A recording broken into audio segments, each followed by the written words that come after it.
कच्चा चिट्ठा में आज बात उस खबर से शुरू करेंगे जिसने पुतिन को गाजा में जंग के लिए आखिरकार मजबूर कर दिया।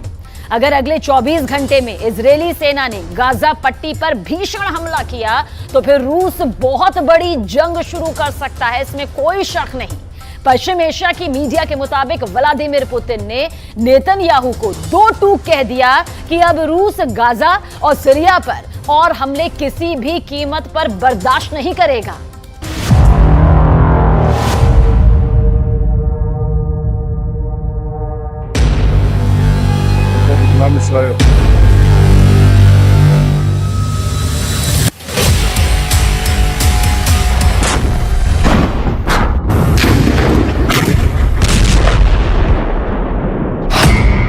बंद करो गाजा में कदम, पुतिन की जंगी धमकी।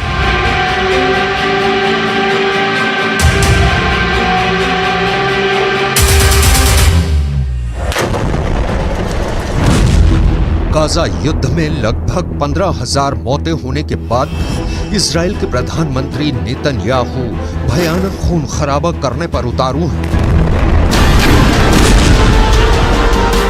हालात ये हो गए हैं कि पिछले 12 घंटे के अंदर इजरायली सेना ने उत्तरी गाजा में कई जगहों पर सीज फायर को तोड़ते हुए हमास के ठिकानों पर मिसाइलों और ड्रोन से सीधा हमला किया है।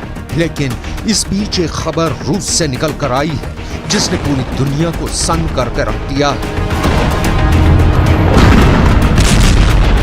71 साल के रूसी राष्ट्रपति व्लादिमीर पुतिन ने साफ चेतावनी दी है कि अगर गाजा में खूनी गदर नहीं रुका तो फिर गाजा से लेकर सीरिया तक इजरायली सेना पर भयंकर हमले शुरू हो जाएंगे। नेतन्याहू को चेतावनी देते हुए पुतिन ने जो कहा है उसने अमेरिका समेत तमाम पश्चिमी देशों को गहरे संकट में डाल दिया है। जरा देखिए पुतिन ने ऐसा क्या कह दिया है कि अब गाजा युद्ध इजरायली सेना के लिए गले की हड्डी बनता जा रहा है। गाजा से सीरिया तक रूस का बदला शुरू। रूसी राष्ट्रपति व्लादिमीर पुतिन ने प्रधानमंत्री बेन्यामिन नेतन्याहू को सीधी चेतावनी देते हुए कहा है कि अगर गाजा युद्ध नहीं रोका तो फिर सीरिया भी इजराइल पर सीधे और बड़े हमले शुरू कर देगा। पुतिन ने हमास और इजराइल के बीच संघर्ष विराम पर बोलते हुए साफ कहा है कि इजराइल जिस तरह से सीज फायर की आड़ में गाजा से लेकर सीरिया तक हमले कर रहा है उसकी वजह से अब फिलिस्तीन इजरायली संघर्ष तीव्र वृद्धि की ओर बढ़ चुका है।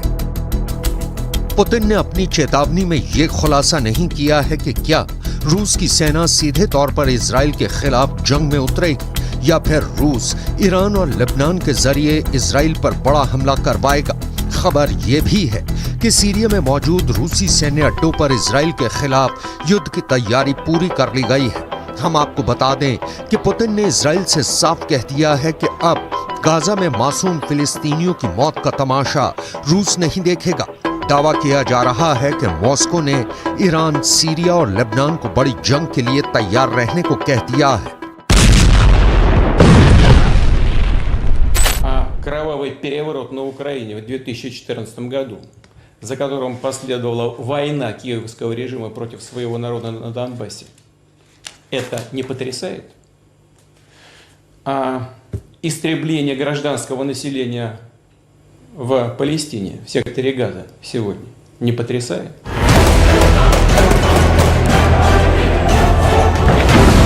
अब आप ये भी जान लीजिए कि जब से हमास और इजराइल के बीच सीज फायर हुआ है तब से उत्तरी गाजा, दक्षिणी गाजा और वेस्ट बैंक में ऐसा क्या हुआ है कि फिलिस्तीनियों और हमास के लड़ाकों को बचाने के लिए पुतिन को सीधे जंग के मैदान में उतरना पड़ा है। मिडिल ईस्ट और रूसी मीडिया के दावों के मुताबिक इजराइल ने पिछले 36 घंटे में हमास के एक बहुत बड़े कमांडर को सीज फायर के दौरान ही जबरदस्त हमले में मार डाला है। अब सवाल उठता है कि जब सीज फायर है तो फिर इजराइल डंके की चोट पर हमास के टॉप कमांडर या कहें लीडरशिप से जुड़े नेताओं को क्यों मार रहा है। डिफेंस एक्सपर्ट्स के मुताबिक इजरायली सेना की खुफिया एजेंसी मोसाद और शिन बेत के पास हमास के सभी टॉप कमांडर्स की पूरी लिस्ट है जो हमास के हमलों को कंट्रोल करते हैं। यही वजह है कि जैसे ही सीज फायर हुआ, हमास के टॉप कमांडर आगे के हमलों को लेकर मूवमेंट करने लगे, जिसकी भनक मोसाद और शिन बेत को लग गई। और फिर इजराइल की आईडीएफ ने खुफिया सूचना के आधार पर इन्हें मार डाला। यही नुकसान हमास पर बेहद भारी पड़ रहा है, जिसके खिलाफ अब पुतिन ने इजराइल को धमकी दी है कि अगर सीज फायर के दौरान गाजा या फिर सीरिया पर हमले तेज किए तो फिर ये युद्ध पूरी तरह से बेकाबू हो जाएगा और रूस चुप रहकर तमाशा बिल्कुल भी नहीं देखेगा। अब आप ये भी जान लीजिए कि सीज फायर के दौरान हमास का कौन सा बड़ा टॉप कमांडर मारा गया है।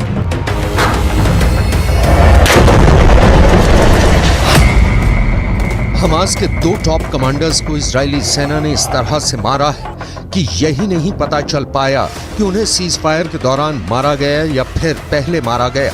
हमास ने खुद 26 नवंबर को पुष्टि की है कि हमास के उत्तरी ब्रिगेड के 2 कमांडर मारे गए हैं। हमास के मुताबिक आईडीएफ ने उत्तरी ब्रिगेड के कमांडर अहमद अल घंडौर को हवाई हमले में मार डाला है। इससे पहले आईडीएफ ने हमास के कमांडर अहमद अल घंडौर को मारने की 3 बार कोशिश की थी।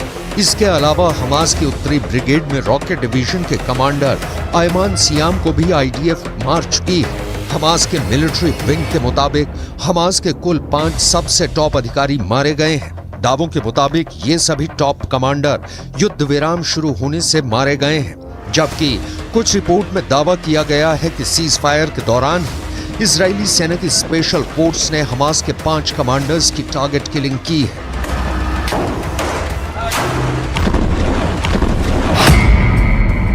सीज फायर तोड़ा तो तोड़ देंगे इजराइल।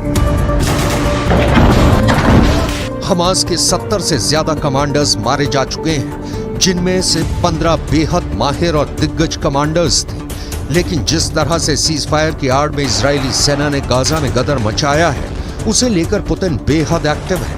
ईरान के राष्ट्रपति रईसी से पुतिन की नजदीकियों ने इजराइल के खिलाफ नई मुसीबत खड़ी कर दी है, तो वहीं सीरिया के प्रमुख असद से पुतिन की पुरानी और गहरी दोस्ती ने इजराइल को गाजा से लेकर सीरिया तक मुसीबत में डाल दिया है।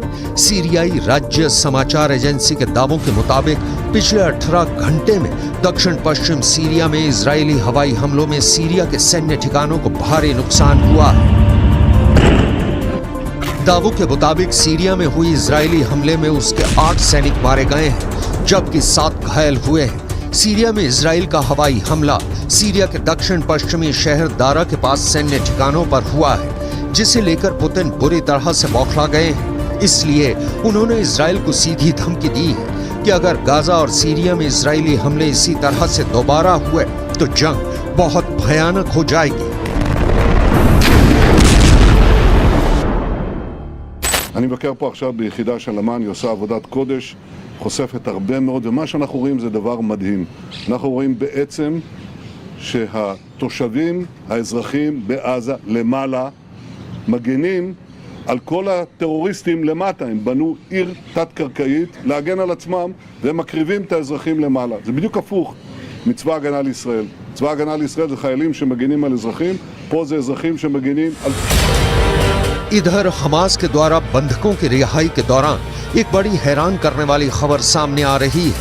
रूस को अपना सबसे वफादार दोस्त मानने वाले हमास ने रूसी बंधकों को लेकर ऐसा ऐलान कर दिया है जिसने पुतिन के कद को दुनिया भर में काफी ऊंचा कर दिया है। हमास के वरिष्ठ अधिकारी ने दावे के साथ ऐलान किया है कि हम रूस और राष्ट्रपति पुतिन का बहुत सम्मान करते हैं, इसलिए गाजा में बंधक रूसी नागरिकों को हमास बिना शर्त रिहा करने जा रहा है। हमास के टॉप लीडर ने पुतिन को सम्मान देते हुए बयान दिया है कि रूसी बंधकों को रिहा करके हमास पुतिन को सच्चे दोस्त होने का सम्मान दे रहा है।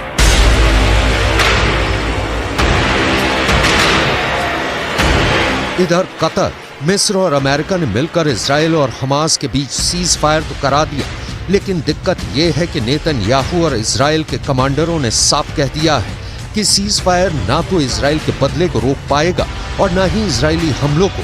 हम हमास का पूरी दुनिया से खात्मा कर देंगे। इधर कुछ मिडिल ईस्ट की मीडिया ने दावा करना शुरू कर दिया है कि गाजा पट्टी में 20,000 से ज्यादा लोग मारे गए हैं, जिनकी संख्या 1967 में इजराइल अरब युद्ध में मारे गए लोगों से कहीं ज्यादा है। दावा तो यहां तक किया गया है कि 1,20,000 से ज्यादा इमारतें गाजा में तबाह हो चुकी हैं। अब ऐसे हालात में दावे किए जा रहे हैं कि रूस गाजा से लेकर सीरिया तक इजरायली हमलों को काउंटर करने का मन बना चुका है, क्योंकि यूक्रेन के युद्ध में पुतिन ने अकेले दम पर नेटो और अमेरिका को थका डाला है और यूक्रेन पुतिन से जंग लगभग हार चुका है। अब ऐसे हालात में पुतिन का हौसला 7वें आसमान पर है, इसलिए वो गाजा से लेकर सीरिया तक इजरायली सेना को मटिया मेट करने की तैयारी में जुट चुके हैं।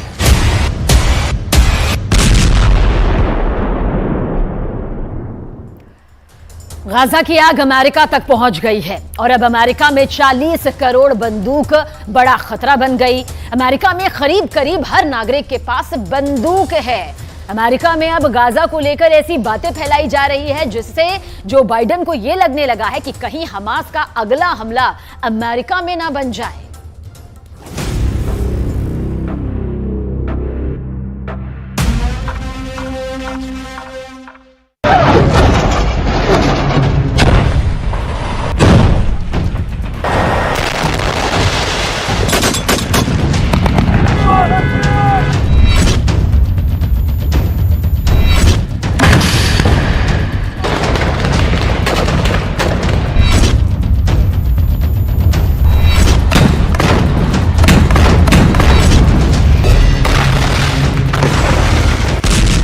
गाजा पट्टी के अंदर अब तक 4 करोड़ किलोग्राम बम बरसाए जा चुके हैं।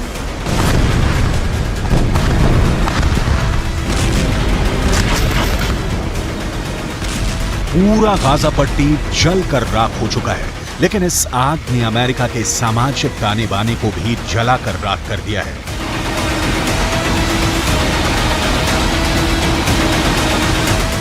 सात अक्टूबर के बाद, यानी जब हमास ने इजरायल पर आतंकवादी हमला किया, उसके बाद से लगातार अमेरिका के अंदर ऐसी खूनी वारदातें हो रही हैं जिसमें शिकार कभी यहूदी हो रही हैं तो कभी फिलिस्तीन।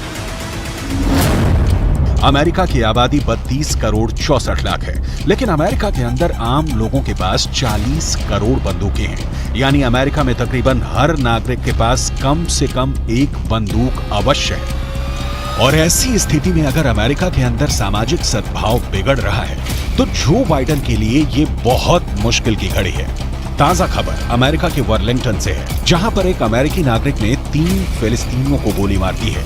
इस घटना ने एक बार फिर अमेरिका में फिलिस्तीन बनाम गैर फिलिस्तीन तनाव को भड़का दिया है। वर्लिंगटन में एक अमेरिकी नागरिक ने हिशाम औरतानी, तहसीन अहमद और किन्नान अब्दुल हमीद पर वर्मोंट विश्वविद्यालय के पास हमला किया है।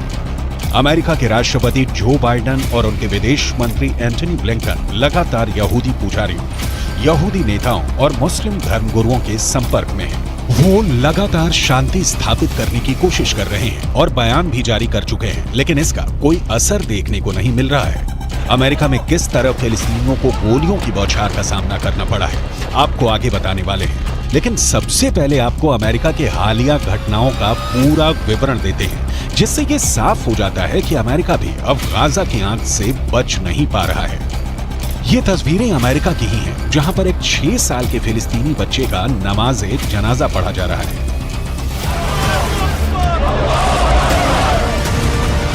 ये 6 साल का बच्चा एक अमेरिका के नागरिक के यहाँ किराए पर अपनी मां के साथ रह रहा था, लेकिन इस बच्चे को 71 साल के एक बुजुर्ग ने चाकू से 26 वार करके मार डाला।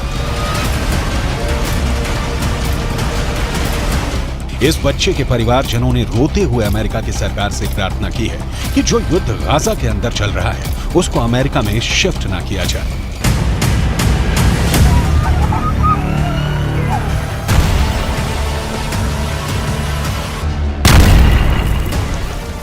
I just want to tell the whole world that we live in a country called the USA. We're not in war, and we're not bringing war here too. What happened that day for a gentleman, that he loved that kid to start with. He used to bring him toys.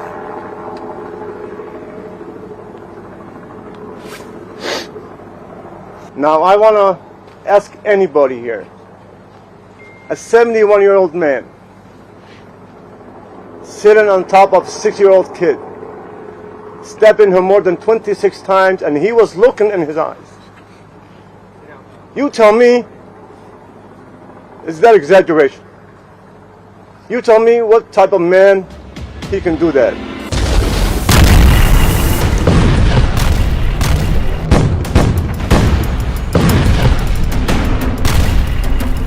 इस तरह के वाद विवाद का बहुत बुरा असर इस वक्त अमेरिका के ऊपर पड़ रहा है। अमेरिका में लगातार सांप्रदायिक हिंसा के मामले बढ़ रहे हैं, खासकर यहूदियों और मुसलमानों के बीच टकराव बढ़ रहा है। अमेरिका के डेट्रॉयट में सिनेगॉग चलाने वाली एक यहूदी महिला नेता की चाकू मारकर बेरहमी से हत्या की गई। इतना ही नहीं, अमेरिका के न्यूयॉर्क से भी विचलित करने वाली तस्वीरें आई हैं। यहाँ एक विश्वविद्यालय की लाइब्रेरी के अंदर यहूदी बच्चे छुपे हुए थे और बाहर फिलिस्तीन के समर्थक नारेबाजी कर रहे थे।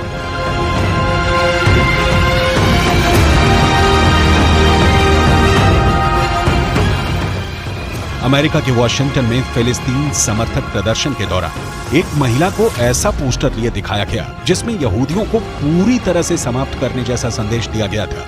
अमेरिका के अंदर लगातार हो रहा कत्लेआम और एक दूसरे के खून के प्यासे नजर आ रहे लोग ये बताने के लिए काफी हैं कि अमेरिका किस तरह तलवार की धार पर चल रहा है।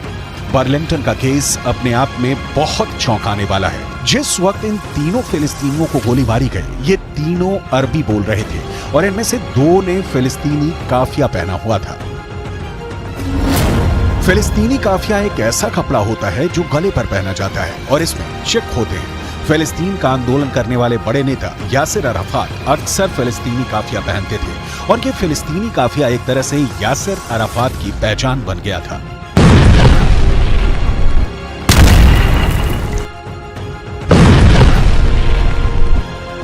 एक ब्रिटिश एक्टर और प्रेजेंटर इस्लाह अब्दुल रहमान फिलिस्तीन के लोगों के लिए सहानुभूति व्यक्त करने के लिए फिलिस्तीनी काफिया पहना था।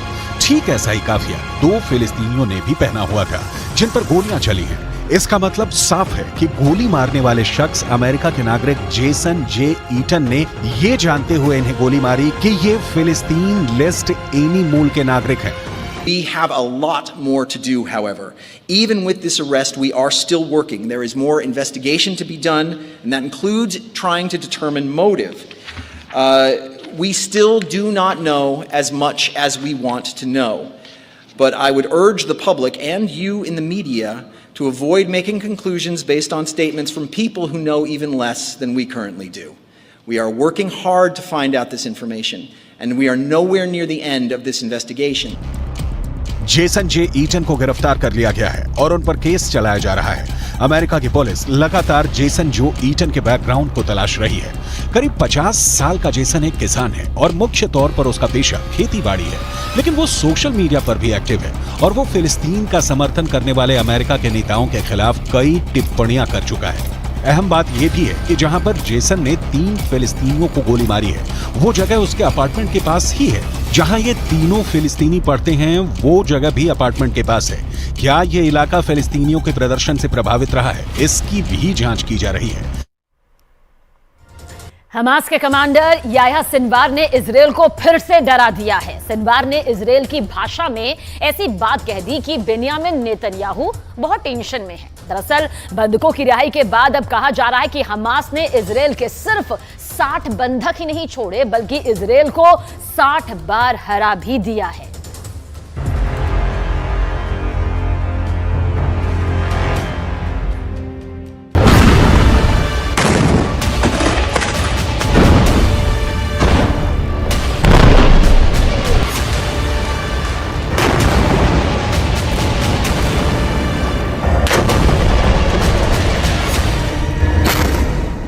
सीज फायर टूट गया जब युद्ध विराम बढ़ाने पर हमास और इजरायल राजी हुए तो गाजा में तैनात इजरायली सेना के टैंक और तोपों ने बमबारी कर दी। शेख रदवान इलाके में धमाके हुए और दहशत फैल गई कि युद्ध फिर शुरू हो चुका है। इजरायल फिर टनों टन बम गाजा पर गिराएगा, फिर इमारतें ढहती जाएंगी और हजारों लाशों को मलबे से निकालने का काम फिर शुरू हो जाएगा, जिसमें बच्चे होंगे, महिलाएं होंगी, बुजुर्ग भी होंगे, क्योंकि नेतन्याहू तो पहले ही कह चुके हैं कि जब तक हमास बाकी है, युद्ध बाकी है और गाजा की तबाही जारी रहेगी।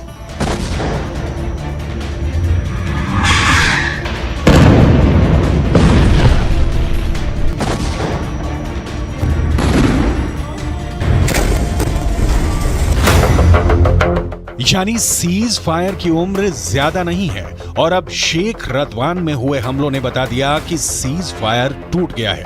युद्ध फिर शुरू होगा और हमास इस बार बिल्कुल नहीं बचेगा। लेकिन हमास को इसका डर नहीं, हमास के कमांडर को इसकी फिक्र नहीं, क्योंकि इजराइल की मीडिया में जो खबरें छाई हैं उसने याह्या सिनवार का खौफ एक बार फिर पूरे इजराइल में फैला दिया है। क्योंकि याह्या सिनवार को लेकर जो खबर आई है वो वाकई बहुत चौंकाने वाली है। ये खबर सुरंग से आई है जहां हमास पूरी तरह एक्टिव है। ये खबर हमास के बंधकों ने बताई है, वो बंधक जिनको हमास ने रिहा किया है। और ये खबर नेतन्याहू के लिए बहुत बड़ा सिरदर्द बन चुकी है। हमास के कब्जे से रिहा हुए एक बंधक ने बताया कि जब गाजा में वो एक सुरंग में कैद करके रखे गए थे, तब एक दिन अचानक सुरंग का दरवाजा खुला और उनके सामने एक व्यक्ति था जो याह्या सिनवार बताया जा रहा है। वो व्यक्ति इजराइल में बोली जाने वाली हिब्रू भाषा में बात करने लगा और उसने कहा कि तुम सब यहाँ हमास के कब्जे में महफूज हो, तुम लोगों को डरने की कोई जरूरत नहीं, तुम्हें कोई नुकसान नहीं होने दिया जाएगा। उसकी हिब्रू भाषा बोलने का लहजा बिल्कुल एक इजरायली व्यक्ति की तरह था। शुरू में उन्हें लगा कि इजराइल का कोई शख्स उनसे बात कर रहा है, लेकिन फिर एहसास हुआ कि यह हमास का कमांडर याह्या सिनवार ही है। המכונה הצה"לית עובדת במלוא העוצמה. יחיא סינואר מתחבא בבונקר שלו ונותן למפקדי השדה שלו, הטרוריסטים, למות בשטח. אצלנו המפקדים הולכים בראש הכוח, מובילים קדימה, מביאים להישגים ומנהיגים את הכוחות. याह्या सिनवार अब इजराइल के सिर पर चढ़ गया है। इसमें कोई शक नहीं कि गाजा की गलियों में जो युद्ध अब तक हुआ है उस पर याह्या सिनवार की छाप पड़ी हुई है। हमास का एक एक हमला याह्या सिनवार की सरपरस्ती में हो रहा है। ये बात इजराइल की फौज बहुत अच्छी तरह जानती है। नेतन्याहू ने गाजा पहुंचकर पहले ही बता दिया है कि चाहे सीज फायर रहेगा या फिर नहीं, इसका हमास को खत्म करने के उनके एजेंडे पर कोई फर्क नहीं पड़ेगा। वो पहले ही बता चुके हैं कि इजराइल पर हमला करने वालों को वो चुन चुन कर मारेंगे, हमास को जड़ से खत्म कर देंगे। צהריים הלוחמים הגיבורים שלנו. אנחנו עושים כל מאמץ להחזיר את חטופינו ובסופו של דבר נחזיר את כולם. יש לנו 3 יעדים במלחמה הזאת. לחסל את החמאס, להחזיר את כל חטופינו ולהבטיח שעזה לא תחזור להיות איום למדינת ישראל. ואני פה להגיד לחברים כאן, ללוחמים כאן, שאומרים לי את אותם הדברים, ואני חוזר ואומר את זה לכם, אזרחי ישראל. אנחנו ממשיכים עד הסוף, עד הניצחון. שום דבר לא יעצור אותנו.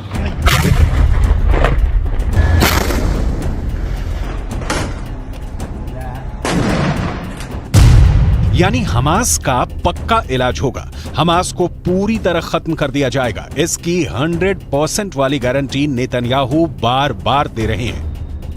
गाजा में सीज फायर करके इजराइल को वक्त मिला, उसकी सेना को वक्त मिला, हमास को भी वक्त मिला। दोनों तरफ अपनी ताकत को फिर से जुटाने का काम हुआ होगा ताकि युद्ध के अगले चरण को और खतरनाक बनाया जाए। लेकिन इन सबके बीच सबसे बड़ा चैलेंज याह्या सिनवार बन चुका है। याह्या सिनवार जब तक जिंदा है, नेतन्याहू जीत का दावा नहीं कर सकते। नेतन्याहू को जब से पता चला है कि याह्या सिनवार सुरंगों में घूम रहा है और बंधकों से मुलाकात करके उनसे सीधे बात कर रहा है, तब से नेतन्याहू की बेचैनी बढ़ गई है। इसका मतलब साफ है कि याह्या सिनवार जिंदा है। याह्या सिनवार युद्ध को कंट्रोल कर रहा है। याह्या सिनवार बता रहा है कि इजराइल का एक एक बंधक उसके रहमो करम पर जिंदा है। यही बात इजराइल को बहुत परेशान कर रही है।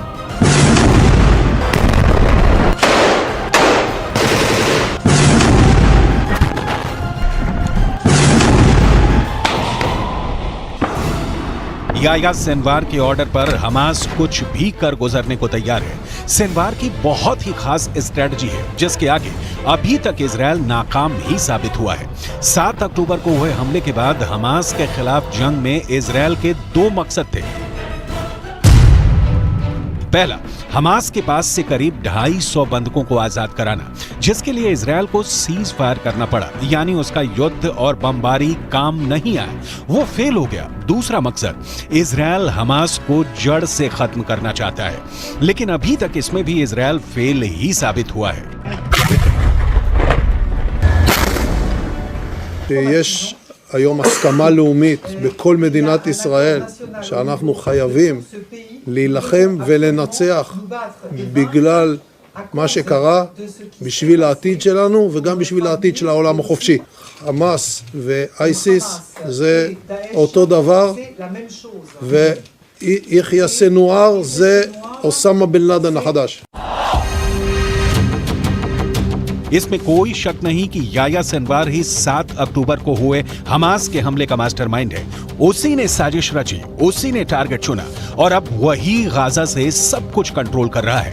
गाजा की गलियों में जो युद्ध हुआ है या हो रहा है, उसने इजरायल को भी बड़े झटके दिए हैं, लेकिन नेतन्याहू अपने फैसले पर कायम है। ישבתי עם סגן הרמטכ"ל, עם המפקדים, ועל הקיר היה כתוב עם ישראל חי. אז עם ישראל חי, ועם ישראל גם מנצח. בזכותכם, בזכותכם. תודה לכם. बंधकों को छुड़ाने वाले सीज फायर के बाद वो हमास पर 10 गुना तेज हमला करेगा। फिर हमास के पास न बचने का रास्ता होगा न भागने का। गाजा की गलियों में युद्ध के दौरान हमास ने भी बड़े बड़े दावे किए हैं। हमास का दावा है कि उसने इजरायल के 180 टैंक और बख्तरबंद गाड़ियों को हमले में फोड़ दिया है। गाजा से लगातार ऐसी तस्वीरें आई हैं जिसमें इजरायली टैंक पर घात लगाकर हमले किए गए। इजरायल ने खुद माना है कि अब तक ग्राउंड ऑपरेशन में उसके 70 से ज्यादा सैनिक मारे जा चुके हैं, 250 से ज्यादा सैनिक जख्मी हुए हैं। लिहाजा हमास के खिलाफ जो ताकत इजरायल को माना जाता है, उसके मुताबिक नतीजे तो इजरायल को भी नहीं मिले हैं। हालांकि नेतन्याहू के सामने अपनी छवि को बनाए रखना बड़ा चैलेंज बन चुका है और गाजा पहुंचकर उनकी पहली कोशिश इसी तरफ नजर आती है। सीज फायर हमेशा के लिए नहीं हुआ है और आगे की लड़ाई जैसी भी होगी, उसे लेकर इजरायल के ऊपर बंधकों वाला प्रेशर पहले के मुकाबले काफी कम होगा, क्योंकि बहुत से बंधक, खासकर बच्चों और महिलाओं को हमास आजाद कर चुका है। इसलिए इजरायल का पूरा फोकस अब हमास को खत्म करने पर है।